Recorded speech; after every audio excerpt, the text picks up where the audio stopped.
आप देख रहे हैं आपका अपना टीवी चैनल आरजे रमझाझर। जज्बात के रंग, भरोसा के संग।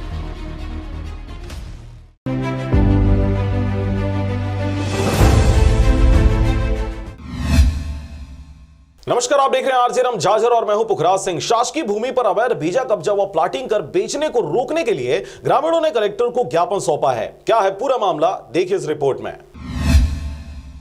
बिलासपुर जिले के ग्राम पंचायत बुटेना के बेशकीमती सरकारी जमीन को, जो गांव के हृदय स्थल में स्थित है, कुछ व्यक्तियों एवं जनप्रतिनिधियों के द्वारा अवैध प्लाटिंग कर खरीदी बिक्री एवं अवैध निर्माण दबंगता पूर्वक किया जा रहा है, जिसके विरुद्ध ग्राम पंचायत सरपंच के सहमति से उप सरपंच एवं पूर्व सरपंच, जागरूक जनप्रतिनिधियों एवं गाँव के जागरूक नागरिकों की उपस्थिति में मोहल्ला विकास समिति के अध्यक्ष, उपाध्यक्ष एवं समस्त जागरूक सक्रिय तहसील कार्यालय में कलेक्टर के नाम ज्ञापन सौंपा गया है। अब देखने वाली बात होगी कि जागरूक ग्रामीणों के द्वारा सरकारी जमीन पर बेजा कब्जा को रोकने के लिए संबंधित अधिकारी को लिखित ज्ञापन दिए जाने के बाद किस प्रकार से अधिकारियों द्वारा कार्रवाई की जाती है। बिलासपुर से अमित पाटले की रिपोर्ट, आरजे रमझाझर।